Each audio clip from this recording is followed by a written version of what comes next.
ଶିଳ୍ପ ବିପ୍ଳବର ଦ୍ୱିତୀୟ ଭାଗକୁ ସମସ୍ତଙ୍କୁ ମୁଁ ସ୍ୱାଗତ ଜଣାଉଛି। ଯେଉଁ ପିଲାମାନେ ଶିଳ୍ପ ବିପ୍ଳବର ପ୍ରଥମ ଭାଗ ଭିଡ଼ିଓଟିକୁ ଦେଖିନାହାନ୍ତି ସେମାନଙ୍କୁ ମୁଁ କହିବି ସେମାନେ ପ୍ରଥମେ ଯାଇକି ଏହି ୟୁଟ୍ୟୁବ୍ ଚ୍ୟାନେଲର ପ୍ଲେଲିଷ୍ଟରୁ ପ୍ରଥମ ଭାଗ ଭିଡ଼ିଓଟିକୁ ଦେଖିବେ। ସେହି ପ୍ରଥମ ଭାଗ ଭିଡ଼ିଓରେ ଶିଳ୍ପ ବିପ୍ଳବକୁ ନେଇକି ଆମେ ଅନେକ ଗୁଡ଼ିଏ ତଥ୍ୟ ଆଲୋଚନା କରିଛୁ, ଯେମିତିକି ଶିଳ୍ପ ବିପ୍ଳବ କେବେ ଆରମ୍ଭ ହେଲା, ଶିଳ୍ପ ବିପ୍ଳବ କେଉଁଠି ଆରମ୍ଭ ହେଲା, ଶିଳ୍ପ ବିପ୍ଳବ କାହିଁକି ଆରମ୍ଭ ହେଲା, ଶିଳ୍ପ ବିପ୍ଳବ କାହିଁକି ଇଂଲଣ୍ଡରେ ଆରମ୍ଭ ହେଲା। ତ ପିଲାମାନେ ଏହି ତଥ୍ୟ ଗୁଡ଼ିକୁ ଯଦି ନ ଜାଣି ଡାଇରେକ୍ଟ ତୁମେ ଦ୍ୱିତୀୟ ଭାଗର ଭିଡ଼ିଓଟିକୁ ଦେଖିବ ତାହେଲେ ଏହି ଶିଳ୍ପ ବିପ୍ଳବ ବିଷୟରେ ତୁମେମାନେ ସଠିକ୍ ଭାବରେ ବୁଝିପାରିବ ନାହିଁ। ତେଣୁକରି ତୁମେମାନେ ଯେଉଁମାନେ ପ୍ରଥମ ଭାଗ ଭିଡ଼ିଓଟିକୁ ଦେଖିନାହଁ ପ୍ଲେଲିଷ୍ଟକୁ ଯାଇକି ପ୍ରଥମ ଭାଗଟିକୁ ଦେଖ, ତାପରେ ଆସିକି ଏହି ଦ୍ୱିତୀୟ ଭାଗ ଭିଡ଼ିଓଟିକୁ ଦେଖିବ ଏବଂ ସମ୍ପୂର୍ଣ୍ଣ ରୂପେ ତୁମେ ଶିଳ୍ପ ବିପ୍ଳବକୁ ବୁଝିପାରିବ। ଏବଂ ଯଦି ପରୀକ୍ଷାରେ ତୁମର ପ୍ରଶ୍ନ ଆସେ ତାହେଲେ ତୁମେ ତାର ଉତ୍ତର ମଧ୍ୟ ସଠିକ୍ ଭାବରେ ଲେଖିପାରିବ। ଏଇଠି ଆମେ ପଢ଼ିବା ପିଲାମାନେ ବୟନ ଶିଳ୍ପ ବିଷୟରେ। ଇଂଲଣ୍ଡରେ ଯେଉଁ ଶିଳ୍ପ ବିପ୍ଳବ ହୋଇଥିଲା, ଶିଳ୍ପ ବିପ୍ଳବ ଆରମ୍ଭ ହୋଇଥିଲା ବୟନ ଶିଳ୍ପରୁ। ବୟନ ଶିଳ୍ପ ବିପ୍ଳବ ହେବା ପୂର୍ବରୁ ଲୋକମାନେ ହସ୍ତଚଳିତ ଚରଖାର ବ୍ୟବହାର କରୁଥିଲେ ଏବଂ ସେହି ହସ୍ତଚଳିତ ଚରଖାରୁ ସେମାନେ ସୂତା କାଟିବା ତା ସହିତ ଲୁଗା ବୁଣିବା ଇତ୍ୟାଦି କାର୍ଯ୍ୟ ସମ୍ପାଦନ କରୁଥିଲେ। ଏବଂ ଏହି ହସ୍ତଚଳିତ ଚରଖା ବ୍ୟବହାର ଦ୍ୱାରା ଉତ୍ପାଦନର ପରିମାଣ ବହୁତ କମ୍ ଥିଲା।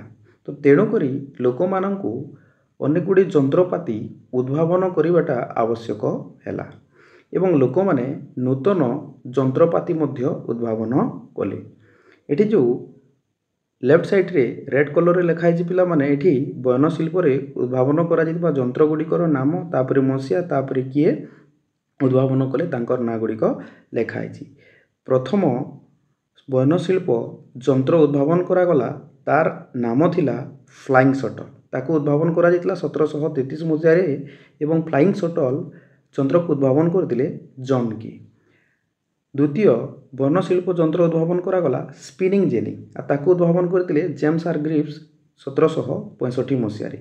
ତାପରେ ୱାଟର ଫ୍ରେମ୍ ଯନ୍ତ୍ରକୁ ଉଦ୍ଭାବନ କରାଗଲା, ତାକୁ ଉଦ୍ଭାବନ କରିଥିଲେ ରିଚାର୍ଡ ଆର୍କରାଇଟ୍।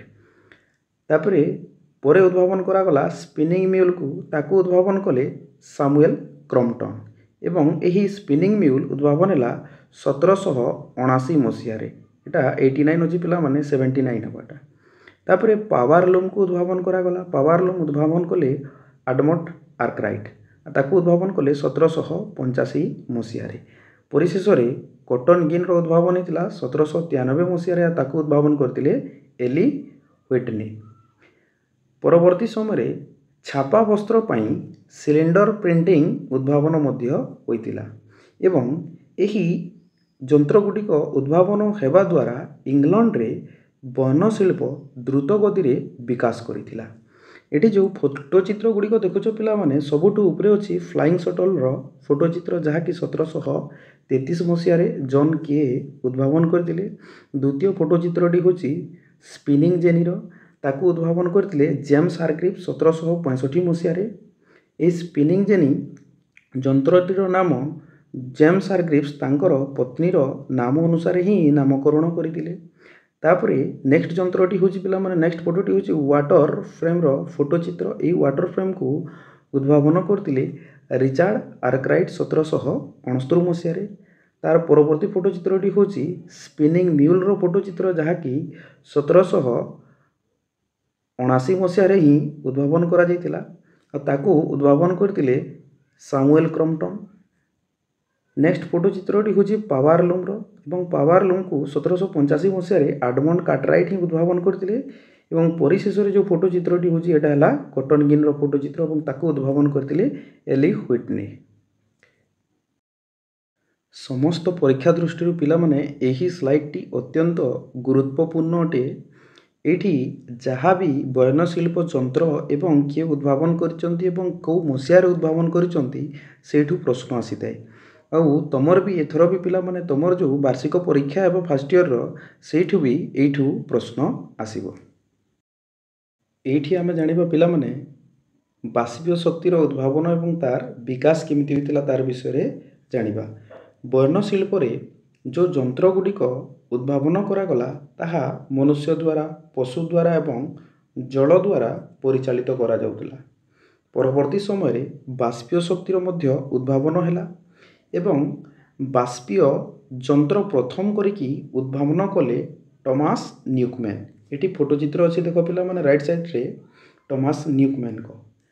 ଏବଂ ଏହି ବାଷ୍ପୀୟ ଯନ୍ତ୍ର ମାଧ୍ୟମରେ ଖଣି ଗର୍ତ୍ତରୁ ଜଳ ନିଷ୍କାସନ କରାଗଲା। କିନ୍ତୁ ଏହି ଟମାସ୍ ନ୍ୟୁକମ୍ୟାନ୍ ଯେଉଁ ପ୍ରଥମ କରିକି ବାଷ୍ପୀୟ ଯନ୍ତ୍ର ଉଦ୍ଭାବନ କଲେ ତାହା ସେତିକି ଫଳପ୍ରଦ ହେଲା ନାହିଁ।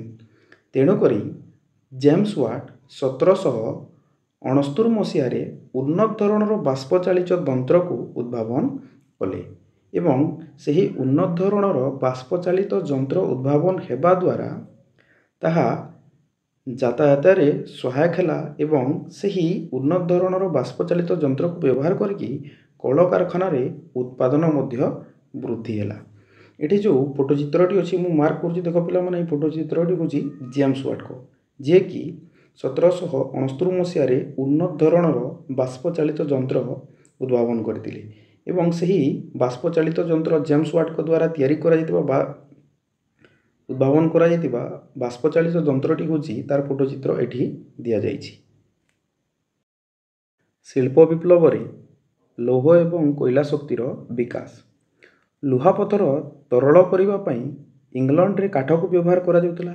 ଇଂଲଣ୍ଡରେ ଜଙ୍ଗଲର ପରିମାଣ ବହୁତ ସୀମିତ ଥିଲା ଏବଂ ଇଂଲଣ୍ଡ ବାସୀମାନଙ୍କ ପାଇଁ ସୁବିଧା ଥିଲା କୋଇଲାକୁ ଜାଳେଣୀ ରୂପେ ବ୍ୟବହାର କରି ଲୁହାପଥରକୁ ତରଳ କରିବାଟା।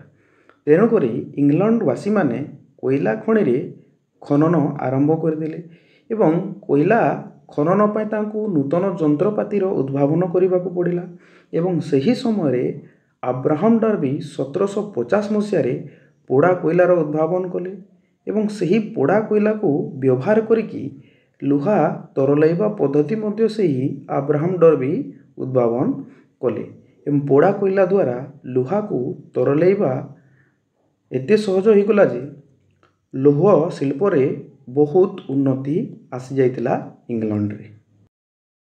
ଶିଳ୍ପ ବିପ୍ଳବରେ ଲୌହ ଓ କୋଇଲା ଶକ୍ତିର ବିକାଶ।